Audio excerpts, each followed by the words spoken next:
Domenico Tuketi. According to the previously released budget call circular, the government expects to save up to 108.5 billion shillings from the prohibition on international travel, workshops and other non-essential expenses. The nation is making these budget cuts in an effort to cut back on borrowing in order to lessen the nation's steadily rising debt burden. This action is anticipated to send a strong signal to investors and other stakeholders about Uganda's commitment to fiscal restraint and sustainable economic growth, particularly considering Uganda is still a developing country as investors are the core of its growth. It's because of government deliberate policy.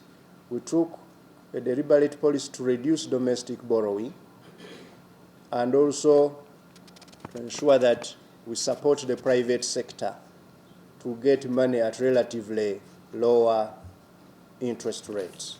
The most recent credit rating from Fitch was B+, with a stable outlook, while the most recent credit rating from Moody's was B2, with a poor outlook for Uganda. As a result, the decision to reduce the budget will probably affect Uganda's credit ratings by lowering borrowing. A nation with a strong credit rating makes it easy for the government to borrow money, and for Uganda's growing economy, a strong credit rating is essential for the future and manageable government borrowing. Given the fact that also our budget is largely funded by foreign donations and borrowing.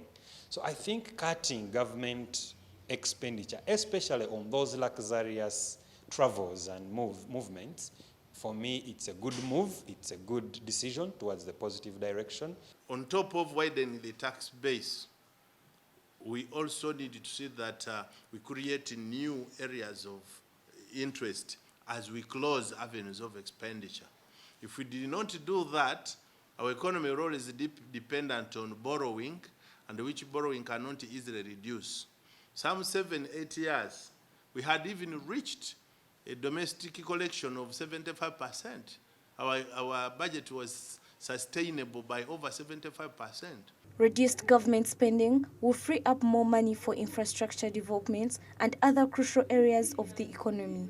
This is especially significant considering Uganda's status as a developing nation, where investment in infrastructure and other important areas are essential for the country's economic progress. But the problem we have, the planning authority, they are sitting in a building, in offices, without to get a knowledge, either idea from those people they are going to plan for them. While the move may be challenging in the short term, it is expected to have several positive effects on the country's economy in the long run.